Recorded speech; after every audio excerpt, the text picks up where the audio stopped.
Real মাদ্রিদে খেলার জন্য অনেক প্লেয়ারই মুখিয়ে থাকেন। অনেক প্লেয়ারেরই স্বপ্ন থাকে রিয়াল মাদ্রিদে হয়ে খেলবেন। রিয়াল মাদ্রিদ প্রেসিডেন্ট অনেক খেলোয়াড়েরই স্বপ্ন পূরণ করেছেন। Zinedine Zidane, Luis Figo, Cristiano Ronaldo, বিভিন্ন নামি দামি খেলোয়াড় যখন তার মনে ধরেছে তিনি তাকেই দলে ভিড়িয়েছেন।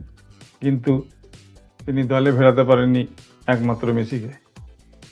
শোনা যায় তিনি মেসিকে তিনবার অফার করেছিলেন রিয়াল মাদ্রিদে খেলার জন্য, আর মেসি তিনবারই রিজেক্ট করে দিয়েছে।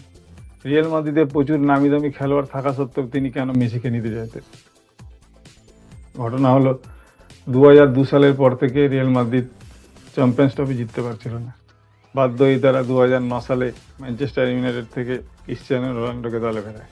কিন্তু ক্রিস্টিয়ানো রোনাল্ডো এসেও রিয়াল মাদ্রিদের চ্যাম্পিয়ন্স ট্রফি জেতা হচ্ছিল না। 2011 সালে বার্সেলোনা চ্যাম্পিয়ন্স ট্রফি জেতে। সেই বছরই ফ্লোরেন্তিনো পেরেজ মেসিকে অফার করেন, কিন্তু মেসি পত্রপাঠ প্রত্যাখ্যান করে দেন। তিনি বলেন, আমি বার্সেলোনায় ভালো আছি। ফ্লোরেন্তিনো পেরেজ মেসিকে না পেয়ে তিনি নেইমারের দিকে ঝোঁকেন। নেইমার তখন ব্রাজিলের সান্টোসে খেলেন, কিন্তু সবাইকে অবাক করে নেইমার বার্সেলোনায় সই করেন। একেতে তিনি মেসিকে সই করাতে পারছিলেন না, উপরন্তু তার মুখের গাছ বার্সেলোনা কেড়ে নিয়ে চলে যায়। এক প্রকার মনের জ্বালায় আবার মেসিকে অফার করেন 2013 সালে। সেই বছরও বার্সেলোনা চ্যাম্পিয়ন্স লিগ জেতে, কিন্তু মেসি আবার প্রত্যাখ্যান করে দেন। মেসি বলেন, যে ক্লাব আমাকে জন্ম দিয়েছে সেই ক্লাবের বিপক্ষে আমি কোনোদিন খেলতে পারবো না। এরপরে আবার 2 বছর কেটে যায়। রিয়াল মাদ্রিদের চ্যাম্পিয়ন্স ট্রফি জয় তখন অধা।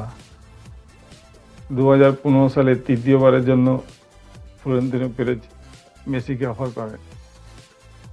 এক্ষেত্রে মেসি আবার বলেন, বার্সেলোনা হলো আমার জন্য আবেগ, বার্সেলোনা আমার ভালোবাসা, আমি যতদিন ফুটবল খেলবো বার্সেলোনা নয় খেলবো। কিন্তু অবাক করা কাণ্ড হলো 2016 সালে বার্সেলোনা আর্থিক সংকটের মধ্যে পড়ে যায়। বাধ্য হয়েই তারা মেসিকে রিলিজ করে দেয়।